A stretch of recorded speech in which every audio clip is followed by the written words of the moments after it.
Hello guys, magandang gabi. Yan, meron po akong bisita. Ito po ay nabisita lang sa akin tuwing gabi at kakain. Pagkakain po ay lalayas na uli. Marami po nagsasabi na pamahiin na Buenas daw po ang magpakain ng pusa, ang pupuntahan ng pusa. Kaya atin siyang pinakakain kahit hindi po natin sarili ito.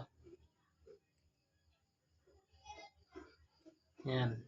Swerte daw po ang puntahan ng pusa. Pagka ganito po ang hangin na pagkain, di binibigyan natin. Sabi ko po kung gusto na maraming tinik doon sa kawayanan. Ay no, pumunta at din napunta. Yan lang po guys ang ating bisitang simpusi.